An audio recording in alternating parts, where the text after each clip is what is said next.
დღენაკლულების კანი ადვილად კარგავს წყალს.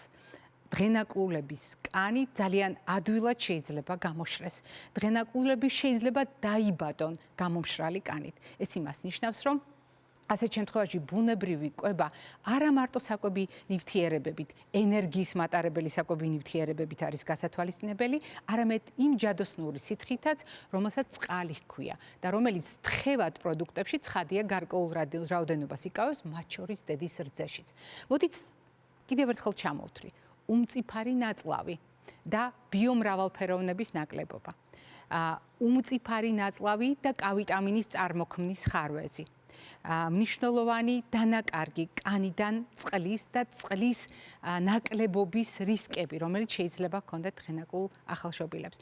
მე სულ რამდენიმე რისკ ფაქტორი ჩამოთვალე, აუცილებლად გაგახსენებთ იმასაც, რომ დღენაკლულების შემთხვევაში გასათვალისწინებელია რკინის ნაკლებობა, კალციუმის ნაკლებობა, D ვიტამინის ნაკლებობა. ეს არა მარტო მედიკოსმა, ოჯახებში უნდა ვიცოდეთ, აუცილებლად უნდა ვიცოდეთ, თუ პატარა დღენაკლული გყავს.